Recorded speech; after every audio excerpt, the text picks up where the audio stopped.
Bismillahirrahmanirrahim. Alhamdulillahirrabbilalamin. Wassalatu wassalamu ala ashrafil anbiya'i wal mursalin wa ala alihi wa sahbihi ajma'in. Rabbi syrahli sadri wa yassirli amri wahlul 'uqdatam min lisani yafqahu qawli, amma ba'. Assalamualaikum warahmatullahi wabarakatuh. Para pendengar yang dirahmati Allah sekalian, bersyukur kita ke hadrat Ilahi kerana dengan limpah inayah dan izinnya dapat kita bertemu di ruangan Forum Ad-Din pada hari ini. Sebuah rancangan terbitan Puan Hajah Fairuz Haji Nordin. Untuk pengetahuan pendengar di luar sana, Forum Ad-Din ini boleh diikuti menerusi Radio IKIM dan juga melalui FB Live IKIM FM. Saya Suzana Mat Samsudi, Fellow di Pusat Kajian Ekonomi dan Kemasyarakatan di IKIM, akan bersama-sama sebagai moderator dalam Forum Ad-Din pada hari ini. Baik, tajuk Forum Ad-Din kita pada hari ini ialah Sosioekonomi Pasca Vaksin. Mampukah ummah dan masyarakat bandar bertahan? Okey, seperti yang kita sedia maklum, kumpulan pertama vaksin COVID-19 Pfizer-BioNTech yang kita nantikan telah pun selamat sampai di negara kita pada 21 Februari yang lalu. Negara kita juga telah memulakan program imunisasi COVID-19 kebangsaan bermula pada hari Rabu yang lalu. Program ini bermula dengan suntikan sulung yang diterima oleh Yang Amat Berhormat Perdana Menteri kita dan juga Ketua Pengarah Kesihatan Malaysia Tan Sri Dr. Noor Hisham Abdullah bersama petugas barisan hadapan. Jadi untuk program imunisasi COVID-19 ini terdapat 3 peringkat program imunisasi iaitu fasa pertama yang dimulakan dengan petugas barisan hadapan, fasa kedua yang akan diberikan kepada warga emas berumur 60 tahun ke atas dan golongan berisiko tinggi iaitu seawal bulan April, dan juga fasa ketiga pada bulan Mei untuk penduduk Malaysia untuk semua yang berumur 18 tahun ke atas.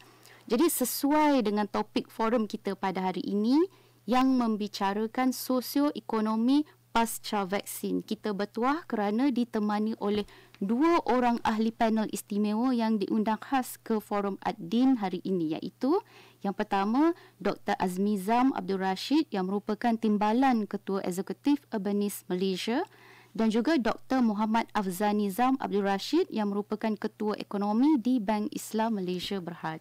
Selamat datang saya ucapkan kepada Dr. Azmizam dan Dr. Afzanizam. Berbanyak terima kasih kerana sudi meluangkan masa bersama pendengar Radio IKIM dalam Forum Ad-Din hari ini. Baik, tanpa membuang masa, saya ingin menjemput Dr. Afzanizam untuk memberikan mukadimah kepada topik perbincangan kita hari ini. Jadi seperti yang kita maklum, kita telah dan sedang pun melalui kehidupan bersama-sama COVID-19. Dan kita juga maklum yang COVID-19 ini telah memberikan kesan yang ketara terhadap norma sosial dan ekonomi di negara kita. Dari sudut ekonomi, kesannya boleh dirasai. Sebagai contoh, kita boleh lihat prestasi pasaran saham yang tidak menentu, kadar pengangguran yang melonjak ke paras tertinggi dan juga beribu perniagaan terpaksa menutup operasi. Jadi di pihak kerajaan memerlukan 3 jaminan keselamatan untuk memastikan kestabilan dan keharmonian negara terus terpelihara, iaitu yang pertama keselamatan kesihatan, yang kedua keselamatan makanan dan yang ketiga keselamatan pekerjaan. Jadi negara kita, pihak kerajaan telah melaksanakan pelan pemulihan ekonomi secara berfasa melalui pendekatan 6R. Apa itu 6R? Jadi 6R itu ialah resolve, yang pertama ketegasan yang bermula dengan PKP pada 18 Mac yang lalu. Yang kedua, resilience ataupun ketahanan, dan ini kita boleh lihat melalui pakej prihatin dan prihatin khas tambahan. Yang ketiga, restart iaitu pembukaan semula melalui pembukaan ekonomi semula secara beransur-ansur. Yang keempat, recovery atau pemulihan. Ini kita boleh lihat melalui pakej rancangan penjana berjumlah 35 bilion dan juga kita prihatin bernilai sehingga 10 bilion ringgit. Dan seterusnya yang kelima, revitalize atau merancakkan semula, dan akhir sekali reform atau pembaharuan. Jadi persoalannya di sini ialah sejauh mana keberkesanan pendekatan 6R kerajaan ini dalam memerangi pandemik COVID-19 dan menstabilkan sosioekonomi. Jadi saya jemput Dr. Afzal Nizam untuk berkongsi sedikit pandangan. Dipersilakan. Okay, terima kasih Susana selaku moderator dan juga kepada my esteemed colleague Dr. Azmizam Rashid daripada Urbanize. Jadi semuanya program pada hari ini orang kata tu suatu privilege lah kerana saya digandingkan dengan Dr. Azmizam dan juga moderator Puan Suzana daripada pihak KIM. Okey, bercakap tentang keberkesanan program 6R tadi. Memang kalau jawapan ringkasnya berkesan. Okey, kenapa saya kata berkesan? Kenapa? Kerana kalau tanpa saya suka melihat 6R ni sebagai satu bentuk orang kata itu campur tangan pihak kerajaan lah. Jadi apabila berlaku suatu kejutan ekonomi, economic shocks, terutama kejutan yang negatif, iaitu disebabkan penularan wabak COVID-19, maka ia memerlukan suatu bentuk campur tangan yang tuntas daripada pihak kerajaan. Dan apabila kerajaan kata tu dipersembahkan dengan permasalahan COVID-19 ni, jadi ia memaksa pihak kerajaan untuk berfikir apakah keutamaan yang sesuai, keutamaan yang betul pada tempatnya supaya keputusan yang diambil tepat dan menghasilkan outcome yang dikehendaki. Jadi mengenal pasti permasalahan utama adalah kesihatan. Jadi apabila kesihatan itu merupakan punca utama, maka dilaksanakan langkah seperti lockdown. Jadi apabila masalah telah dikenal pasti, langkah pun telah dilaksanakan, sudah tentu ia akan menghasilkan kesan sampingan kepada sektor ekonomi. Kerana apabila berlaku lockdown, berlaku PKP dan sebagainya, ekonomi itu tidak boleh berfungsi seperti biasa. Pergerakan manusia sangat terbatas dan juga operasi perniagaan juga banyak had-had ataupun kekangan yang perlu dipatuhi melalui SOP yang ditetapkan. Jadi memang adalah kesan sampingan kepada ekonomi dan terbukti apabila KDNK negara pada suku kedua 2020 merudum ke paras 17.1%. Ia merupakan prestasi terburuk yang pernah kita alami semenjak kita menghadapi krisis kewangan aset kewangan pada 1997-98 lah. Jadi bagi saya jawapan ringkas saya cakap tadi berkesan. Cuma kalau kata tak adalah kata tu campur tangan tadi, mungkin angka 17.1% tu bukan 17.1% lah. Mungkin 20, mungkin 30, mungkin beberapa digit lagi dari segi angka negatifnya. Jadi itu signifikannya program 6R yang saya nampak. Baik, saya kira itu satu pandangan yang sangat baik untuk kita memulakan perbincangan topik sosioekonomi pasca vaksin pada hari ini. Okey, tanpa membuang masa, kita terus dengan soalan seterusnya. Saya tertarik dengan satu rencana akhbar yang disiarkan oleh Berita Harian pada 14 Disember yang lalu.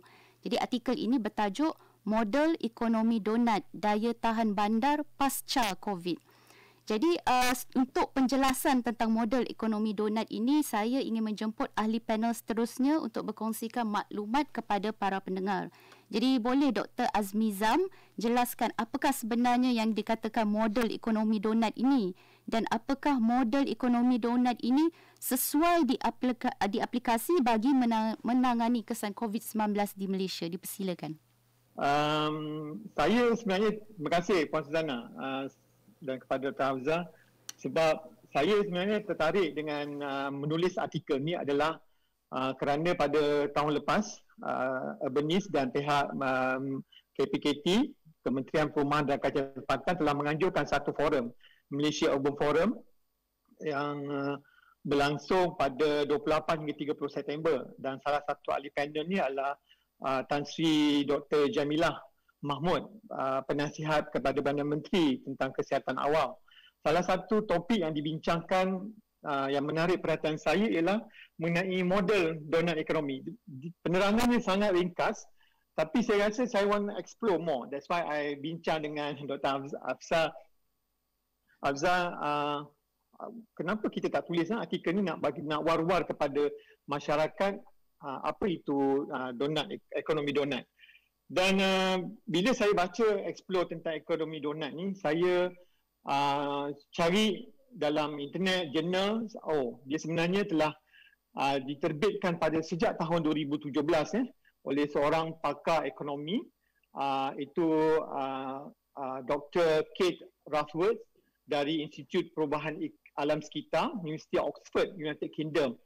Dalam bukunya yang bertajuk Donut Economy, 7 Ways to Think Like a 21st Century Economist. Dan pada masa itu kita tak ada isu on the pandemic. Tak ada isu apa-apa. Pasal saya, kenapa beliau menulis perkara ini? Bila saya lihat secara teorinya donut, bila saya fikir kenapa simbol donut sebagai satu teori dia. Dan bila saya tengok, because donut itu satu benda yang bulat, maknanya sesuatu mesti ditutup. Mesti ada closing the loop lah.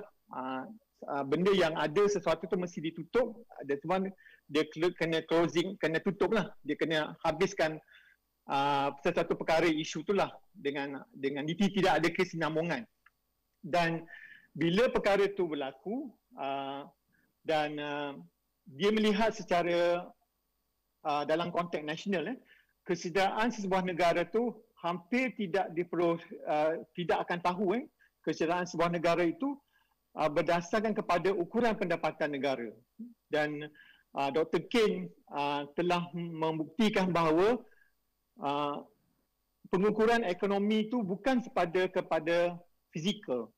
Pengukuran ekonomi mesti bergantung kepada persekitaran, alam sekitar, manusia, alam. Dan apa yang berlaku di dalam planet ni adalah sesuatu yang boleh diguna, sama ada benda tu dah terpakai, tak terpakai, boleh diguna balik.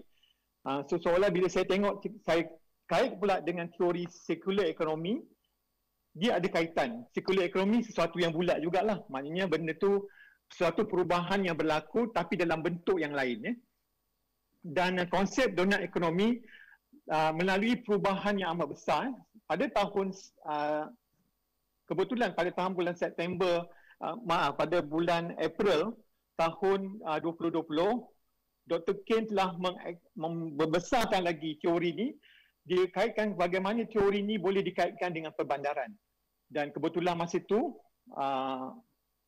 Europe, terutama di Belanda, di Dutch, di Holland masa pada, di Amsterdam, keadaan pandemik pada masa sangat teruk.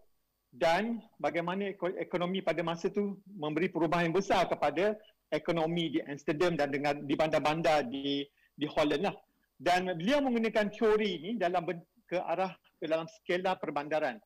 Dan beberapa organisasi telah bersetuju dengan cadangan Dr. Kane, seperti telah menubuhkan Donut Economy Action Plan, Circle Economy, City40 dan beberapa institusi lah. Dan kita lihat sebenarnya teori donut ekonomi ini adalah berkaitan antara, seperti biasa cakap tadi, berkaitan antara kesejahteraan pembangunan ekonomi, alam sekitar dan sosial. Dan kalau kita tengok teori itu secara bulat, saya tak ada gambar-gambaran tu.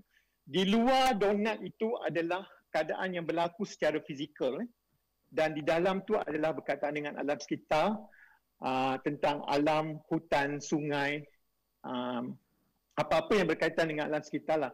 Apa-apa bila berlaku sebarang kejadian, berlaku kepada apa-apa yang berlaku, donut tidak akan tidak jatuh terus ke dalam, tapi dia akan terus menganjakkan kita naik ke atas balik secara ampungan. Dia naikkan kita balik ke atas melalui sokongan-sokongan yang ada di dalam lingkungan dalam donut tu lah, yang saya sebut tadi tentang air, hutan, tentang kehidupan-hidupan ciptaan yang ada dicipta oleh Subhanahu Wa Taala lah, kalau kita tengok dari perspektif Islam. Dan juga dalam lingkuran dalam itu, keperluan asas sosial sangatlah perlu. Bila kita tengok yang dalam tu, bukan saja alam sekitar, tapi cara amalan gaya hidup sihat kita. Disokong pula dengan cara kita makanan. Itu dikait dengan balik dengan pandemik. Cara kita makan, cara kebersihan, air yang bersih, penjagaan kesihatan, penyediaan kemudahan kesihatan, dan juga peluang-peluang yang ada dalam tu, kita mengamalkan konsep, mungkin ada sekarang dah 5R, dan kita mengubah cara hidup kita, bagaimana kehidupan kita boleh memberi impak kepada alam sekitar dan juga keadaan ekonomi lah. Dan di luar lingkungan donat tu adalah hal-hal ekologi planet, seperti berlakunya perubahan iklim. Kerana kalau kita faham kan, bila berlaku pandemik, banyak yang berlaku kan, seperti banjir, baru ni berlaku gempa bumi, gunung berapi. Itu adalah perubahan iklim, perubahan hutan terbakar baru-baru di Australia, pencemaran lautan, dan kita sekarang ada isu tentang pencemaran plastik di lautan, kehilangan biodiversity, pencemaran udara, pencemaran air, penapisan ozon, semua itu berlaku di luar. Itu kita kena hadkan lingkungan dan semua tu. Bila masyarakat kita kurang memahami keperluan asas sosial, kita takut akan jatuh ke dalam adunan di tengah-tengah tu. Dan bila kita jatuh ke dalam tu, maknanya kita tidak akan dapat mengatasi apa-apalah, dan kita terus bangkit agak lambatlah untuk naik ke atas. Dan melalui penggunaan sumber yang berlebihan ini akan memberi kita pendekatan donat ni sebenarnya menyediakan satu ekosistem perbandaran untuk memahami jumlah penggunaan seimbang. Apa-apa yang kita gunakan kena balance. Kita guna minyak kena balance, kita guna air pun kena balance, kena ada kesejahteraan lah, kena ada kelestarian, ada kemampanan. Sumber-sumber asli yang ada tu kena jaga dengan kena jaga dengan betul lah, maintain. That's why bila negara-negara seperti Europe, negara-negara seperti di Holland, bila ekonominya tutup di luar, tapi penggunaan dalaman masih lagi kuat. Ada lagi sumber-sumber yang dalam yang boleh digunakan baliklah. Dan dipantau melalui strategi pembangunan seperti strategi pembangunan mampan, seperti yang saya cakap lah, penggunaan mengamalkan di peringkat nasional atau peringkat swasta, itu circular economy. Dan dari segi bandar tadi, bandar memerlukan daya tahan ekonomi dapat mengatasi kesan langsung kepada COVID-19 terhadap kehidupan dan juga rantaian bekalan sumber. Kita kaitkan dengan konteks Malaysia. Sebenarnya bandar-bandar Malaysia ni kita telah berjaya mengekalkan bekalan makanan keperluan melalui penyimpanan stok yang kita ada. Sebenarnya kita sebenarnya dah buat sebenarnya dalam teori donat ekonomi, tapi orang tak explain secara lebih detail lah. Kalau kita bawa dalam konteks Malaysia tu sebenarnya dah ada. Sebenarnya bekalan makanan kita cukup. Tak ada berlaku pun apa-apa isu masa pandemik. MCO kita pada bulan 4 tahun lepas, bulan 3, tak ada isu tentang bekalan makanan. Sumber kita cukup untuk kegunaan kita sendiri. Ini tidak mungkin berlaku tanpa keupayaan perindustrian sama industri services ataupun pertanian dan daya tahan ekonomi yang dibina selama bertahun-tahun melalui strategi yang kita buat oleh kerajaan pada masa sekarang dan sebelumnya lah. Menyentuh kepada daya tahan sosial pula. Setiap krisis itu perlukan kepada perubahan, tidak melemahkan fabrik sosial pembandaran itu sendirilah. Namun kita punya keadaan penduduk bandar sebenarnya telah tampil dengan kekuatan yang semangat dalam menghadapi pandemik 19 ni lah, COVID-19. Dan satu-satu, kalau kita tengok dari konteks yang lebih universal, bumi ni adalah satu-satunya rumah untuk pelbagai penghuni, manusia, fauna dan flora. Dalam konteks pengurusan alam sekitar, manusia yang mencipta konsep trade-off untuk keperluan manusia itu sendiri. Ada yang dimusnahkan, ada yang dipinggirkan. Misalnya sungai dan lautan dulu dipenuhi dengan hutan, pamah dan hutan bakau. Kini telah ditukar menjadi kawasan penempatan dan pembandaran perindustrian. Itu kita tak nak terus berlaku lah. We need pembangunan, tapi melalui kawalan yang tertentulah. So dalam konteks ni saya rasa itulah menurut kefahaman. Kalau kita nak tahu lebih lanjut lagi, mungkin para pendengar boleh merujuk balik kepada artikel yang kami berdua tulis pada 14 Disember lalu, dan juga boleh melalui melihat balik kepada Malaysia Urban Forum YouTube yang telah dibangkitkan oleh yang berbahagia Tan Sri Dr. Jamilah Mahmud lah. Buat masa kaya Puan Suzana. Okey, terima kasih banyak Dr. Azmizam. Saya kira itu satu perkongsian yang sangat menarik untuk kita sama-sama mempelajari model ekonomi donat. Jadi saya kira donat tu bulat kan, simbolik kepada bumi kita ni pun bulat juga. Jadi ada juga pepatah Inggeris yang mengatakan what goes around comes around. Jadi macam itulah juga gambarannya, apa yang kita lakukan terhadap bumi kita akan terima juga imbal balas dia. Betul. Aktiviti baik ekonomi yang kita lakukan, maka insya-Allah hasil yang baik juga yang akan kita terima, dan sebaliknya akan berlaku. Jadi lepas ni kita bukan setakat makan donat ya, kita boleh mempelajari model ekonomi donat ni. Jadi seterusnya saya nak tanya pula pandangan Dr. Afzal Nizam, adakah model ekonomi donat ini secara prinsipnya sesuai dengan perspektif masyarakat Muslim, ataupun kita perlukan satu model ekonomi karipap pula ke lepas ni? Kan tak tahu. Okey, boleh kongsikan sikit. Okey, tadi Dr. Azmizam ada menyebut tentang faktor alam sekitar, faktor sosial, mungkin faktor takdir urus juga dari segi atau secara ringkasnya kita boleh panggil dia sebagai ESG lah, environmental, social dan governance ya. Dan kalau kita lihat ya dalam arena pelaburan, dunia pelaburan, perkataan ESG ni telah mula orang kata menular. Bukan COVID-19 yang menular ya, ESG ni pun, konsep ESG pun telah menular. Kerana tadi disebut oleh Dr. Azmizam yang mana kita perlu mengambil kira pelbagai faktor apabila kita ingin membangunkan sesuatu ekonomi itu. Dan faktor tu meluas. Dia tak semestinya kita hanya fokus kepada berapa jumlah output yang ingin dihasilkan, apakah input pengeluaran yang diperlukan untuk menghasilkan output tersebut. Ini merupakan satu analisis ekonomi yang saya kira dah agak usang lah. Usang tetapi bukan kata tak betul, tapi perlu satu bentuk pendekatan yang lebih terangkum lah. Dan di sini peranan donat ekonomi dan konsep-konsep seperti ESG dan kalau kita lihat pihak United Nations juga pun telah melancarkan apa dikatakan Sustainable Development Goals pada tahun 2000, dan yang mana terdapat 17 objektif yang dicapai. Jadi dia punya aspeknya, dia punya sudut pandangnya begitu meluas ya. Jadi adakah ia menepati ciri-ciri Islam? Memang sangat-sangat orang kata tu align lah, sangat-sangat orang kata tu seiring dengan apa yang ajaran agama Islam yang mengambil kira faktor seperti hubungan antara manusia, hablum minannas, dan juga hablum minallah, antara hubungan antara manusia dengan Allah sebagai orang kata tu pencipta kita. Itu kita punya keimanan kita lah. Dan di situ saya kira program Ad-Din ni juga orang kata tu bertepatan lah, it's a way of life kan. Jadi apa yang saya kira cabarannya adalah bagaimana kita nak meyakinkan bahawa kalau kita bersifat caring, mengambil kira orang kata tu faktor alam sekitar, faktor sosial, sebenarnya akan mendatangkan keuntungan yang lebih tinggi lagi.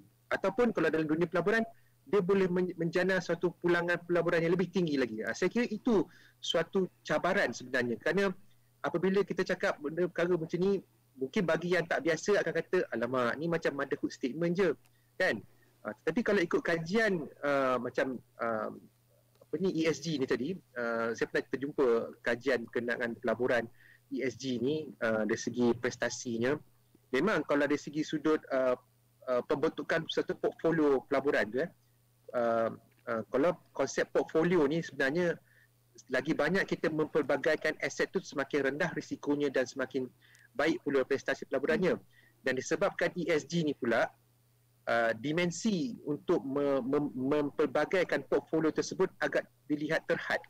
Jadi secara orang kata tu jangka pendeknya dilihat pelaburan portfolio yang konvensional akan outperform, akan lebih orang kata tu memberi pulangan yang lebih baik. Tetapi kalau dari sudut jangka panjang, portfolio yang ESG ni akan lebih orang kata tu baik dari segi pulangan pelaburannya, kerana faktor ataupun isu-isu ataupun faktor pelaburan yang diambil kira apabila sebelum pelaburan itu dilakukan begitu meluas. Kerana dalam dunia sekarang ni bila kita melabur dan kita harapkan syarikat yang kita laburkan itu menghasilkan keuntungan, dia kena mengambil kira pelbagai faktor lah. Contoh yang kalau kita lihat dalam keadaan semasa ni, yalah, saya tak nak namakan syarikat tu, tetapi sektor ekonomi yang paling orang kata tu mendapat tempat di hati para pelabur adalah sektor sarung tangan getah. Dan apabila isu-isu seperti berkaitan dengan hak-hak kemanusiaan, terutamanya mereka yang bekerja dalam sektor tersebut, dan dikatakan mungkin suasana kedudukan ataupun tempat tinggalnya kurang menyenangkan, dan ini telah menyebabkan harga saham bagi syarikat yang berkenaan juga terkesan. Jadi maksudnya para pelabur apabila mereka menilai pun, mereka dah mengambil kira faktor ESG ni yang sangat saya kira seiring dengan senada dengan ekonomi donat dan juga seiring juga dengan apa yang diperjuangkan dalam Islam itu sendiri. Jadi kalau nak kata menepati, memang menepatilah. Cuma saya rasa cabarannya adalah kita nak yakinkan, kalau buat baik sebenarnya untung banyak. Kalau buat baik, pulangan pelaburan tu untungnya tinggi. Pulangan pelaburannya tinggi. Jadi itu saya kira satu cabaran. Dan di situ saya rasa peranan pembuat dasar amat penting bagi memastikan pelaksanaan ekonomi donat, pelaksanaan ekonomi yang seiring dengan faktor ESG ni dilaksanakan dengan lebih meluaslah. Dan saya kira kalau syarikat-syarikat yang tersenarai di bursa saham pun telah pun orang kata tu menerbitkan laporan seperti sustainability report ya. Juga orang kata tu mengambil kira apakah faktor-faktor yang mereka buat yang berkaitan dengan faktor sustainability tadi. Jadi itu salah satu kata tu langkah yang telah diambil. Mungkin bergerak ke hadapan faktor ESG ni perlu dipertingkatkan, faktor ekonomi donat ni perlu orang kata tu dikembangkan lagi supaya terdapat orang kata tu penerimaan yang lebih menyeluruh. Dan kita tak maulah orang kata tu dilabelkan sebagai madu istimewa kerana satu kerugian lah. Kerana kita kalau boleh nak melabur pulangan tu biarlah dia konsisten. Tak nak kalau katalah okeylah 2-3 tahun pertama kita dapat pulangan yang tinggi, mungkin mencecah 100% ke mungkin, tapi selepas tu boleh rugi pula. Itu satu orang kata tu satu kerugian lah. Kalau boleh kita nak konsisten supaya ni dalam konteks pelaburan lah pula pelaburan contohnya tuan-tuan ni dalam konteks pelaburan dana jangka panjang ataupun dana persaraan contohnya. Kita mahukan pelaburan yang konsisten. Dan saya lihat di sini pihak KWSP pun telah meletakkan syarat yang mana broker-broker saham yang orang kata tu memberi perkhidmatan kepada pihak KWSP perlu memastikan kajian pelaburannya mengambil kira faktor ESG tadi yang saya kira pun orang kata tu senada dengan faktor ekonomi donat. Jadi di sudut dunia pelaburan nampak gayanya dah mula menerima dengan baik konsep yang begitu saya kira pada awalnya abstrak, tapi sekarang ni dengan adanya pandemik benda yang abstrak tadi tu dah menjadi satu yang boleh kita quantify, boleh kita letakkan satu nilai, satu kuantiti yang boleh memberi kesan langsung kepada prestasi ekonomi negara yang lebih mampan. Itulah saya punya respon. Okey. Berbanyak terima kasih Dr. Afzal Nizam. Alhamdulillah. Saya kira model ekonomi donat ini kita mula faham dan bagaimana kita boleh bayangkan bagaimana model ini boleh dimanfaatkan juga melalui sudut pandang Islam. Jadi boleh juga saya kongsikan di sini, kalau tak silap saya pernah mendengar yang prestasi syariah dan ESG di Bursa Malaysia pun mempunyai prestasi yang lebih baik berbanding dengan prestasi saham-saham yang konvensional ataupun bukan Islamik. Dari satu sudut lain, pengurus dana juga ada menyatakan bahawa dalam parameter untuk indeks syariah itu sendiri terangkum kayu ukur berkaitan dengan parameter untuk risiko. Jadi bila berlaku pandemik seperti ini, kaunter-kaunter ataupun saham-saham patuh syariah tidak terlibat dengan saham-saham yang lebih volatile kan, atau yang lebih melonjak, turun naik dia lebih tinggi.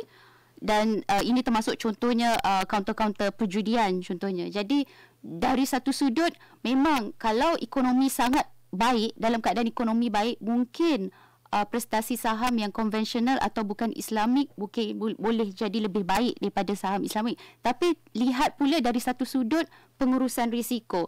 Dari sudut pengurusan risiko, apabila pasaran kita atau prestasi kita, kita berada dalam ekonomi yang merudum macam sekarang, ekonomi Islam ataupun prinsip-prinsip ekonomi Islam ada daya tahan dia yang sendiri yang membolehkan kita terus bertahan dan mempunyai prestasi yang lebih baik berbanding counter-counter yang bukan Islam.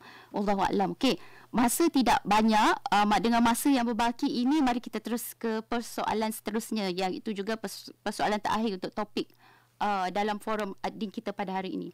Jadi saya boleh kirakan sebagai COVID-19 ini ibarat meletakkan seluruh penghuni dunia ni kat dalam universiti alam.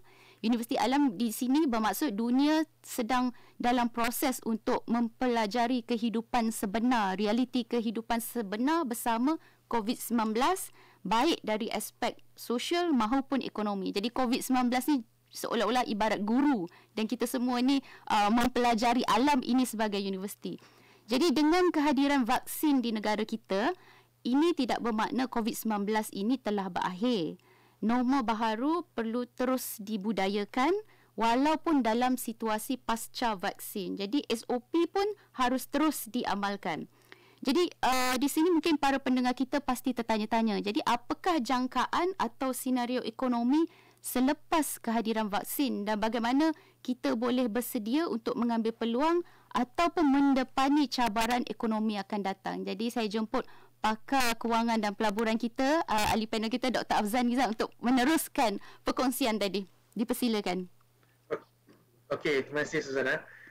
Betul, saya suka dengan analogi universiti alam yang mana dia sebenarnya mengajarkan kita kena fokus apakah perkara yang betul-betul penting. Dan kita lihat apabila berlakunya pandemik ni, bekerja dari rumah tu menjadi satu amalan yang utama. Dan di sini timbul satu persoalan. Sebenarnya, bila kita nak buat kerja untuk kita melaksanakan sesuatu tugas tu, adakah tempat merupakan faktor penting? Maksudnya, lokasi tu. Perlu di satu tempat, perlu orang kata tu dinamakan pejabat. Ia menimbulkan satu tanda soal lah. Kerana yang penting sekarang ni kita nak buat kerja dan kerja kita hasil ni macam mana. Maksudnya kalau dalam istilah ekonomi kita panggil produktiviti lah. Adakah produktiviti terjejas apabila kita bekerja di rumah ataupun kita bekerja di pejabat?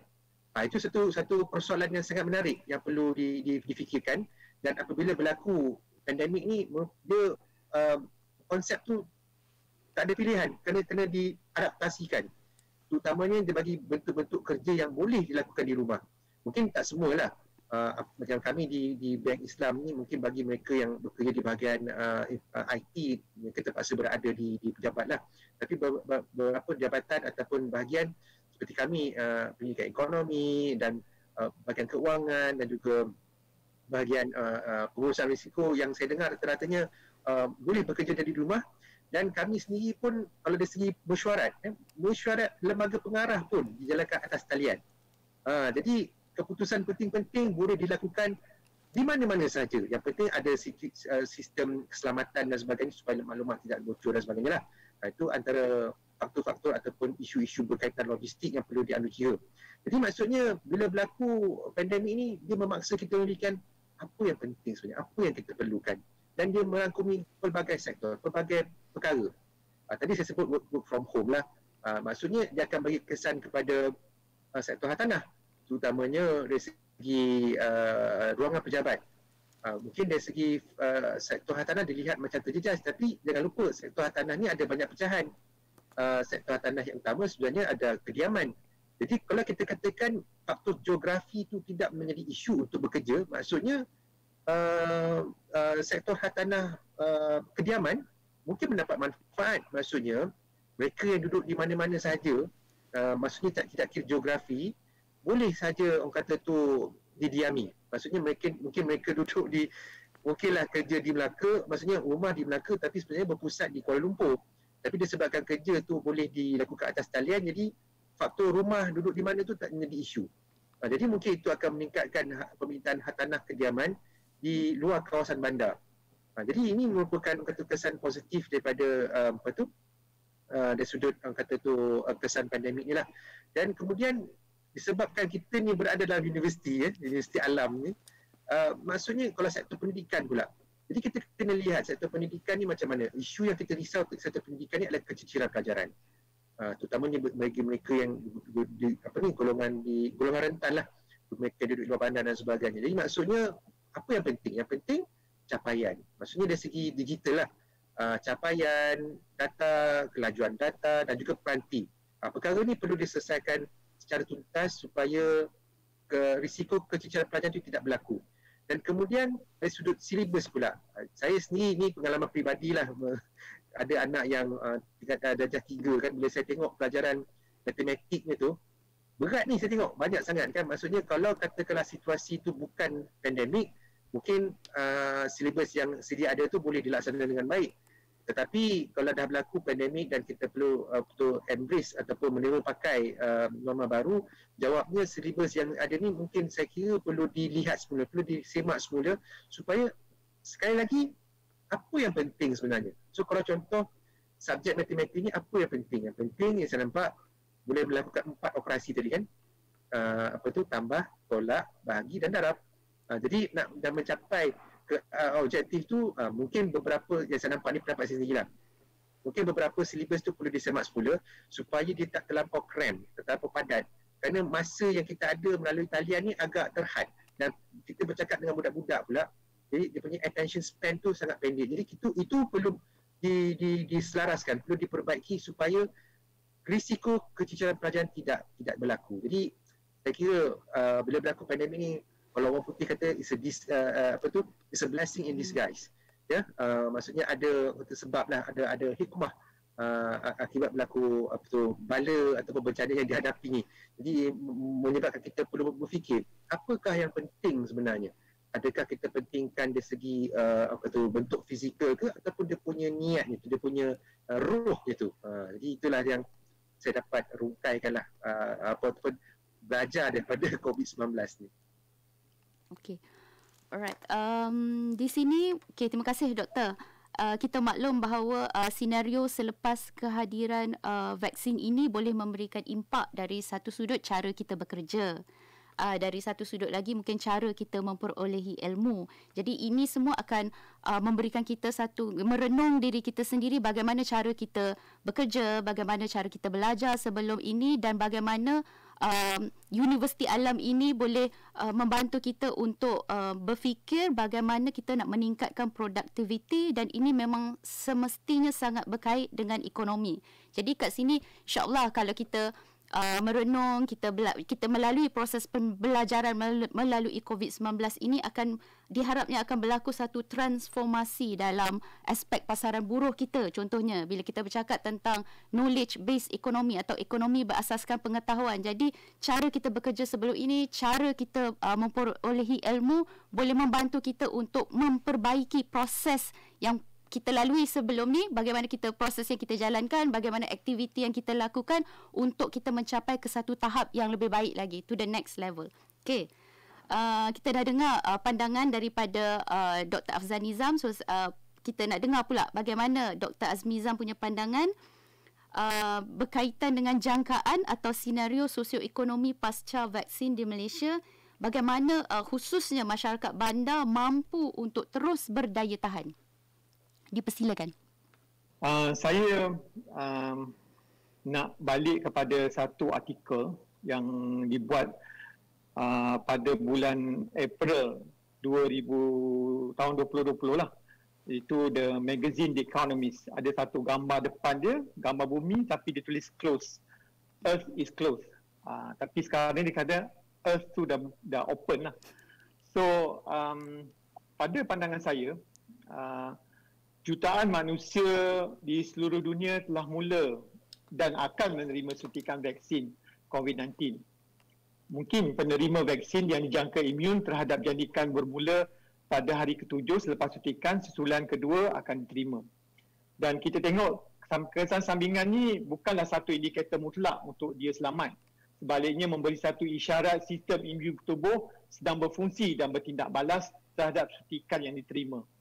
Dan kajian menunjukkan kebersekanan vaksin 19 yang dihasilkan oleh lebih antara 70 hingga 95% ni termasuk tentang varian baru hasil mutasi Mostly Combating COVID-19 Fund, MCOF, yang dibayari khusus bagi projek pendidikan, pembangunan dan commercialize inovasi dalam memerangi dan mengawal COVID-19 dengan menggunakan peruntukan dana khas R&D lah di bawah rancangan Malaysia ke-11 dan juga dalam rancangan Malaysia ke-12 nanti.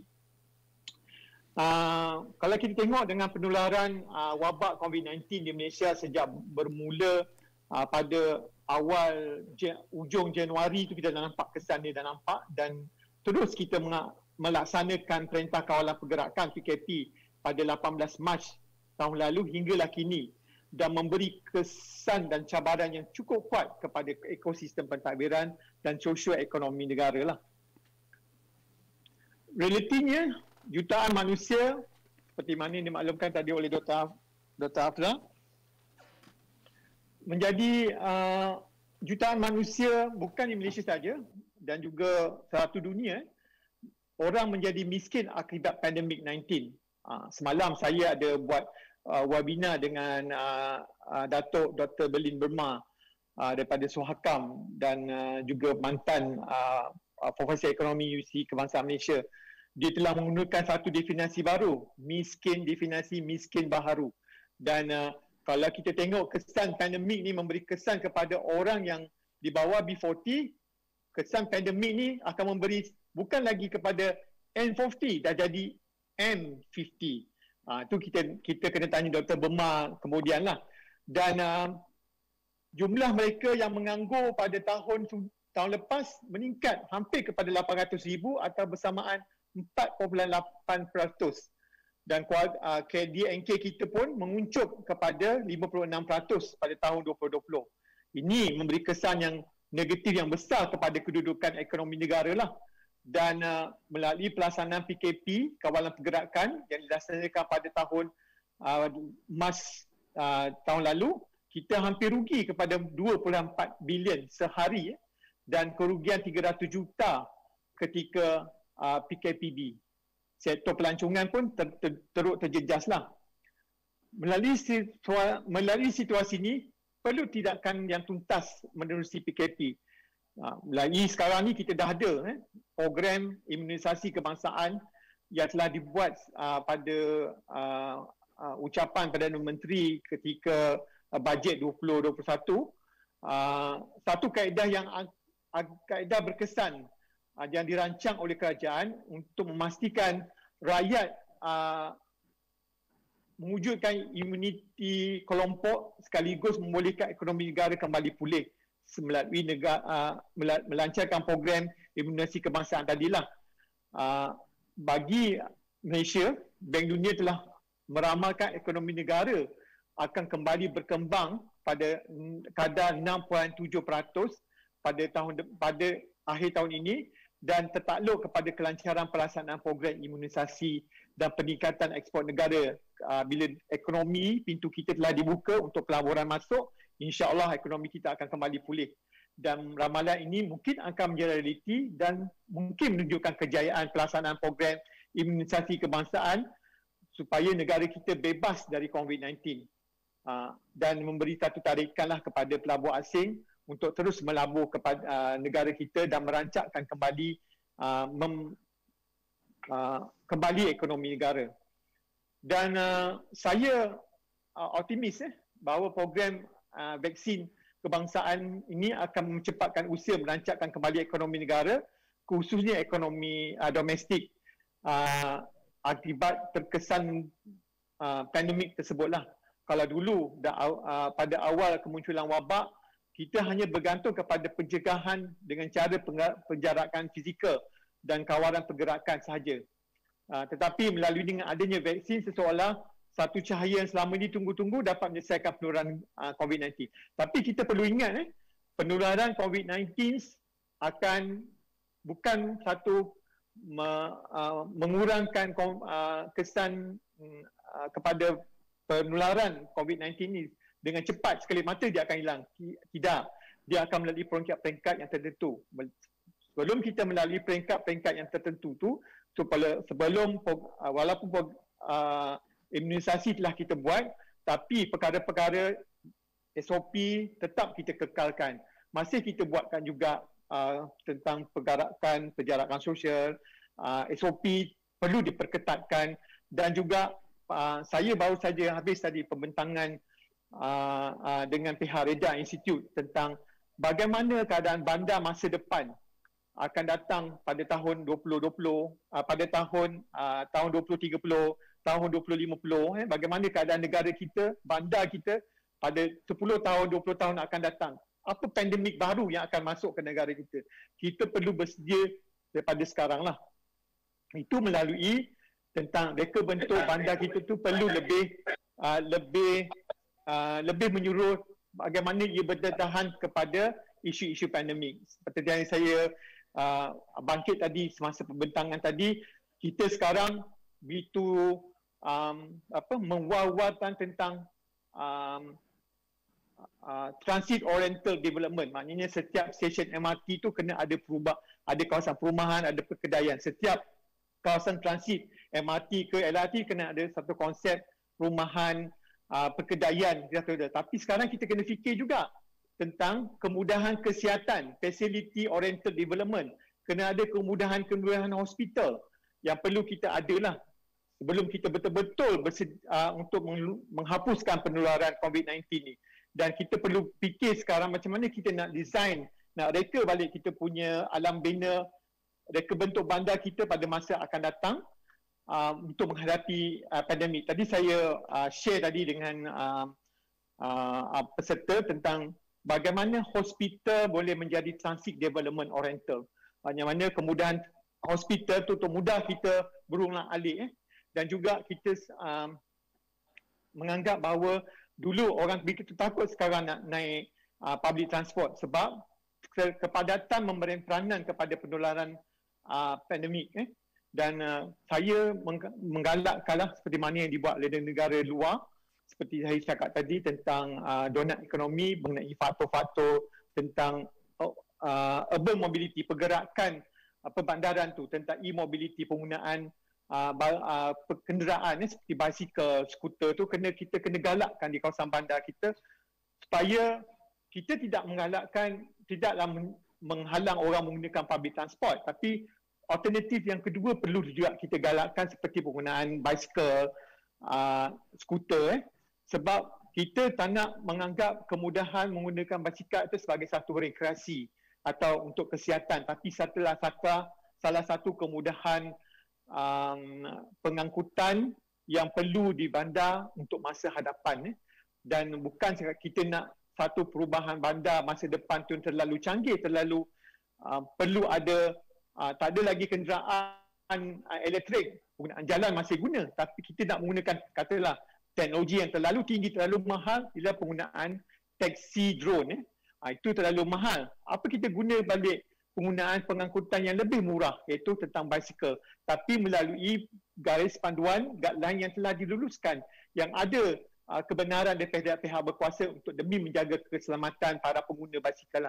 Dan saya seterusnya mengharaplah tentang program imunisasi ini terus diwar-warkan, dipromotkan, dan saya difahamkan banyak email, WhatsApp yang saya terima mengenai tentang antivirus, anti-vaksin ni.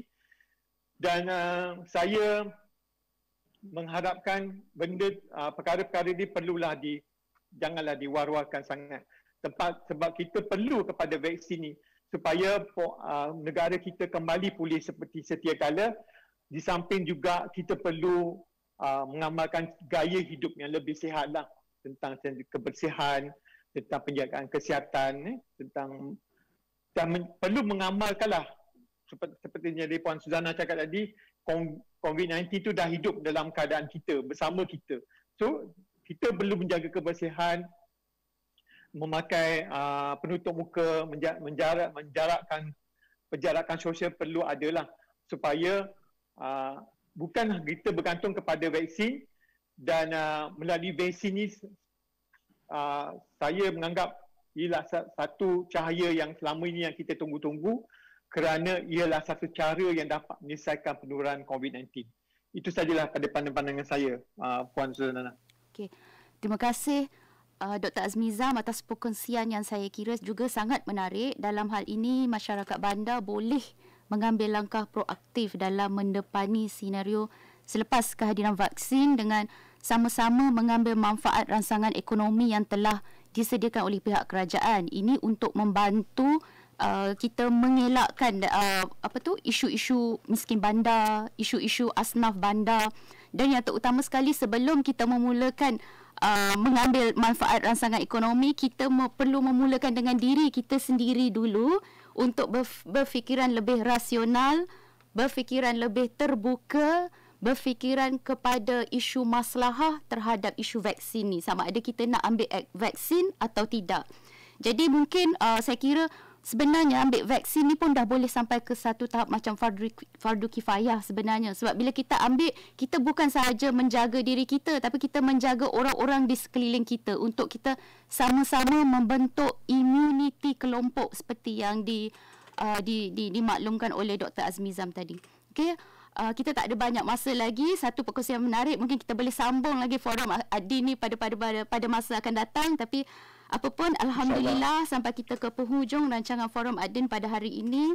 Jadi berdasarkan perkongsian ilmu daripada dua orang panel kita pada hari ini, maka kita dapat simpulkan bahawa COVID-19 ini adalah satu anugerah sebenarnya. Apa yang Allah berikan itu adalah satu anugerah yang mengajar kita mengenai kepentingan alam sekitar dan ekosistem bandar sebagai keperluan asas kehidupan, khususnya buat penduduk bandar lah, dan macam mana kita boleh manfaatkan pembentukan model-model ekonomi baru, contohnya macam model ekonomi donat tadi.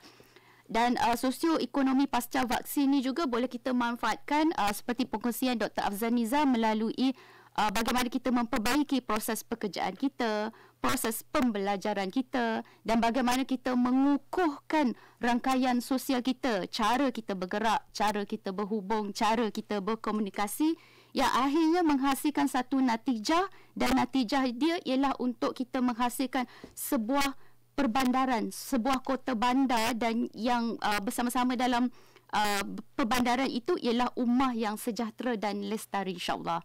Jadi sekian, terima kasih kerana sudi mendengar Radio IKIM dan menonton kami melalui FB IKIM FM.